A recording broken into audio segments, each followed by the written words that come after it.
Pagdating sa mga scooter, kilalang kilala dito sa Pilipinas ang Yamaha Inmax, Honda PCX, Yamaha Aerox, at ang Honda IDV. Sa madaling salita, Yamaha at Honda lang ang nangungunang brand dito sa Pilipinas pagdating sa mga scooter. Kaya naman sa video na ito ibabahagi natin ang 10 150cc na scooter o automatic na motorsiklong galing sa ibang brand na di hamak na mas mura ang presyo, maganda ang forma, at kayang-kaya na sumabay sa mga kilalang brand.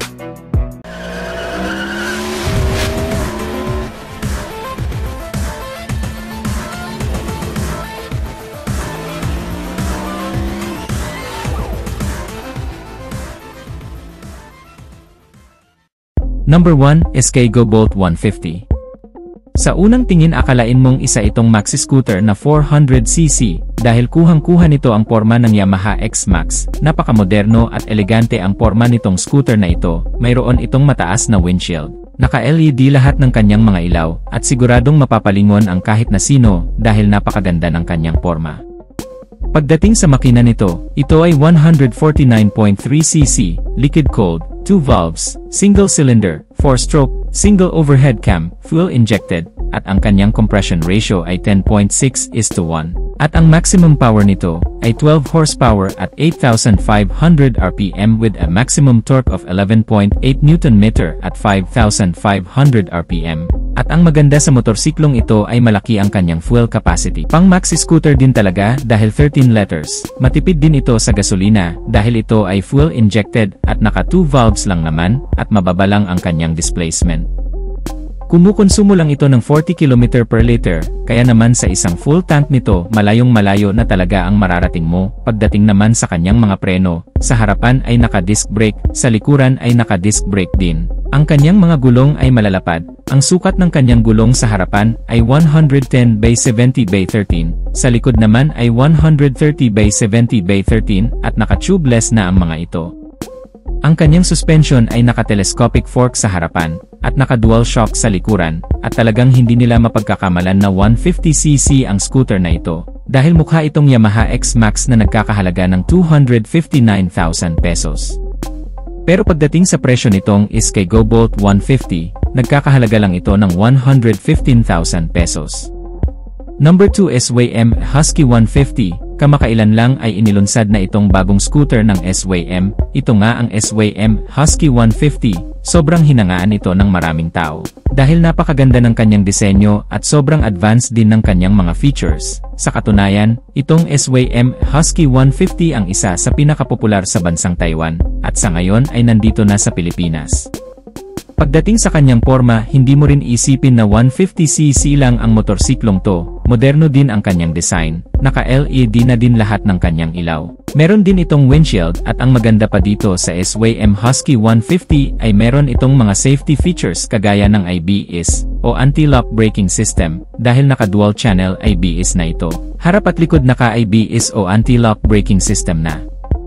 Meron pa itong traction control system.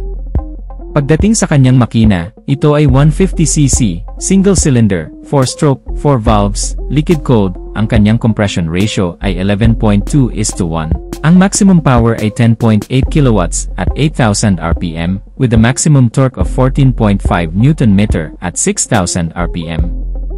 Ito'y naka-electric fuel injected na din. Ang maganda rin sa motorsiklong to ay malaki ang kanyang fuel capacity. 15 liters ang isang full tank nito kaya malayo na rin ang mararating mo sa isang full tank mo.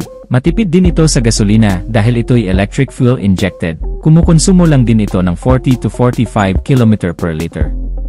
Napakalapad ng kanyang mga gulong. Ang sukat ng kanyang gulong sa harapan ay 120/70/13, sa likod naman ay 130/70/13, naka-tubeless na rin ang mga ito. Pagdating sa kanyang suspension, naka-telescopic fork sa harapan at sa likuran naman ay naka-monoshock. Hindi ba napakaganda ng porma nitong bagong SYM Husky 150? Siguradong marami rin ang bibili ng scooter na ito. Pagdating naman sa kanyang presyo ay nagkakahalaga lang ito ng 152,000 pesos. Number 3. IFKM Slick 150. Napakaganda din ng porma nitong Slick 150, naka-LED na rin lahat ng kanyang mga ilaw. Meron din itong windshield dito sa harapan at ang maganda sa kanya ay naka-flat footboard na ito, kaya meron kang paglalagyan ng mga gamit mo dito sa harapan. At pagdating naman sa makina nito, ito ay 150cc, 4-stroke, 4 valves, liquid-cooled, single cylinder, single overhead cam. Ang maximum power nito ay 12.1 kilowatts at 8,500 RPM with a maximum torque of 14.6 Nm at 6,500 RPM at ito ay naka-electric fuel injected na din. Ang fuel capacity naman nito ay 9.2 liters. Malaki rin ang kanyang fuel capacity kaya malayo rin ang mararating mo sa isang full tank mo dito. Matipid din ito sa gasolina dahil electric fuel injected na din. Kumukonsumo lang din ito ng up to 40 km per liter. Pagdating naman sa kanyang preno, naka-disc brake sa harapan at naka-disc brake na rin dito sa likuran. Sa suspension naman, naka-telescopic fork sa harapan at naka-dual shock dito sa likuran. Ang sukat naman ng kanyang gulong sa harapan ay 100 by 80 by 14. Sa likod naman ay 120 by 70 by 14. Napakaganda rin ang porma nitong FKM Slick 150 na ito. Pagdating naman sa kanyang presyo, nagkakahalaga lang ito ng 123,000 pesos. Number 4, Euromotor Model T150 version 2. Ito namang scooter na ito ay medyo nahahawig sa Honda Click 160. Napakaganda rin ang kanyang porma, naka-LED na rin lahat ng kanyang mga ilaw. Sobrang advanced din ng kanyang features dahil naka-keyless na rin ito with answer back system and anti-theft alarm at pagdating naman sa makina nito, ito ay 150cc, 4-stroke, 2 valves, single cylinder, single overhead cam. Ang compression ratio ay 9.5:1 at ito ay naka-electric fuel injected na din. Ang maximum power ay 8.6 kilowatts at 8,000 RPM with a maximum torque of 11.5 Nm at 6,500 RPM. Ang fuel capacity naman nito ay 6.5 liters at dahil ito ay electric fuel injected ay kumukonsumo lang din ito ng up to 40 km per liter. Pagdating naman sa kanyang preno, sa harapan ay naka-disc brake, sa likuran naman ay naka-drum brake, at ang sukat ng kanyang gulong dito sa harapan ay 90 by 80 by 14. Sa likod naman ay 100 by 80 by 14 at naka-tubeless na ang mga ito. Sa suspension naman ay naka-telescopic fork sa harapan, sa likuran naman ay naka-single shock, at napakaganda ng porma nitong Euromotor Model T150 na version 2. Pagdating naman sa kanyang presyo, sobrang affordable lang nito dahil 77,900 pesos lang. Number 5, Rusi Pulse 150 Fi. Maganda rin ang disenyo nitong scooter na ito, kaya ring sumabay sa mga mamahaling scooter, at ang maganda sa kanya ay naka-flat footboard din ito, kaya meron kang paglalagyan dito sa harapan. Perfect na perfect ito pang hanap buhay at pamalengke. Pagdating naman sa makina nito, ito ay 148.9cc, air-cooled, 4-stroke, single overhead cam, single cylinder, fuel-injected. Ang compression ratio nito ay 9.2:1. Maximum power ay 8 kilowatts at 7,500 RPM with a maximum torque of 11.8 Nm at 6,000 RPM. Pagdating sa kanyang fuel capacity, meron itong 5 liters at ang average fuel consumption naman nito ay 30 to 40 km per liter depende sa riding habit mo. Pagdating sa kanyang preno, naka-disc brake sa harapan, naka-drum brake sa likuran at malalapad din ang kanyang mga gulong. Ang sukat ng kanyang gulong dito sa harapan ay 110 by 70 by 12. Sa likod naman ay 120 by 70 by 12 at sa kanyang suspension, naka-telescopic fork sa harap, naka-single shock sa likuran. Pagdating naman sa kanyang presyo, sobrang affordable dahil nagkakahalaga lang ito ng 82,000 pesos. Number 6 is WAY-M Jet X150. Sobrang naging popular din ang scooter na ito mula nung nilabas ito dito sa Pilipinas. Talagang pinag-usapan at marami ang humanga sa kanyang disenyo dahil kung makikita nyo, napakaganda. Talagang futuristic at napaka-elegante nito. Pagdating naman sa makina nito, ito ay 150cc, 4-stroke, 4-bulb, single cylinder, single overhead cam, liquid cooled. Ang compression ratio ay 11.3:1 at ito ay naka-electric fuel injected na din. Ang maximum power nito ay 10.5 kilowatts at 8,500 RPM. At ang maximum torque ay 13.5 Nm at 6,500 RPM. Pagdating sa kanyang preno, naka-disc brake sa harapan at naka-disc brake din sa likuran at ito'y merong CBS or combined braking system. Pagdating sa kanyang gulong, ang sukat ng kanyang gulong dito sa harapan ay 100 by 90 by 14, sa likod naman ay 110 by 80 by 14 at naka-tubeless na ang mga gulong nito. Sa kanyang suspension, naka-telescopic fork sa harapan at naka-dual shock sa likuran. Pagdating naman sa kanyang presyo, nagkakahalaga naman ito ng 135,900 pesos. Number 7 is Skygo KPV 150, isa rin itong bagong modelo ng Skygo at pagdating sa porma nito, very unique yung kanyang disenyo. Actually, wala pa itong ibang kamukha dito sa Pilipinas, tanging itong KPV 150 lang ang merong ganitong design, kaya naman malayo pa lang makikilala mo kaagad ito. Pagdating sa makina nito, ito ay 150cc, 4-stroke, liquid-cooled, 2 valves, single cylinder, single overhead cam. At ito ay fuel-injected na din. Ang maximum power nito ay 12.1 horsepower at 8,500 RPM with the maximum torque of 11.8 Nm at 5,000 RPM. Malaki rin ang kanyang fuel capacity, 11 liters, kaya malayo-layo rin ang mararating mo sa isang full tank nito. Matipid din ito sa gasolina dahil kumukonsumo lang ito ng 41 km per liter. Pagdating sa kanyang preno, naka-disc brake sa harapan at naka-disc brake sa likuran, at sa kanyang suspension ay naka-telescopic fork sa harapan at naka-monoshock sa likuran. Ang sukat naman ng gulong nito dito sa harapan ay 100 by 80 by 14. Sa likod naman ay 120 by 70 by 14 at pagdating sa kanyang presyo, nagkakahalaga lang ito ng 109,800 pesos. Number 8, Rusi Rapid 150. Ang scooter namang ito ay nahahawig sa Yamaha Aerox, pero syempre pagka Rusi, talagang mas mura ang presyo. Pagdating sa kanyang porma, kuhang-kuha at mapagkakamalan mo talaga na Yamaha Aerox ang motorsiklong to. Isa itong Rusi 150 sa pinakamabenta pagdating sa 150cc ng Rusi. Pagdating sa makina nito, ito ay 149.6cc, air-cooled, 4-stroke, single cylinder, 2 valves at ito ay naka-carb. Ang compression ratio nito ay 9.5:1, ang maximum power ay 7.8 kW at 7,500 RPM with the maximum torque of 10.5 Nm at 5,500 RPM. Ang fuel capacity naman nito ay 5 liters at sa kanyang fuel consumption, nag-average ito ng 30 to 35 km per liter. Pagdating sa kanyang preno, naka-disc brake sa harapan at naka-drum brake sa likuran, at ang suspension naka-telescopic fork sa harapan, sa likuran naman ay naka-dual shock.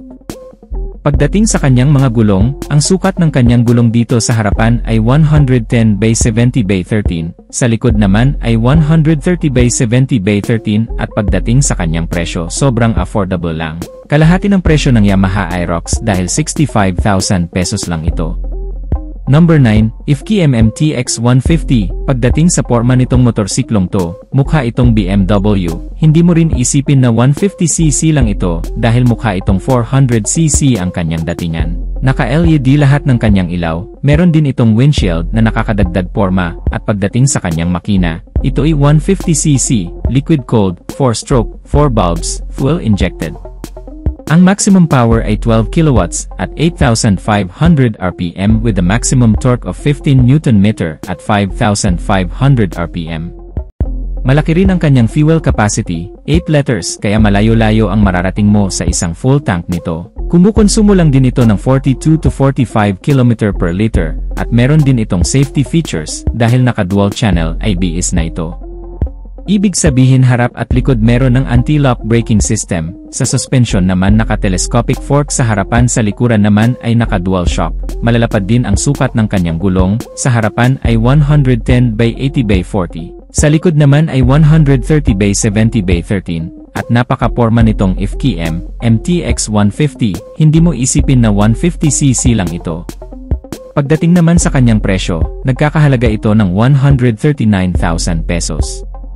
Number 10, Skygo Lance 150, isa pang motorsiklo na kamukha ng Honda Click 160 at meron ding advanced features. Naka-LED na din lahat ng kanyang mga ilaw kaya maliwanag ito, at pagdating sa kanyang porma, napakaganda dahil kamukha niya ang Honda Click 160. Naka-keyless na din ito with answer back system and anti-theft alarm. Naka-flat footboard siya kaya marami kang mailalagay dito sa harapan.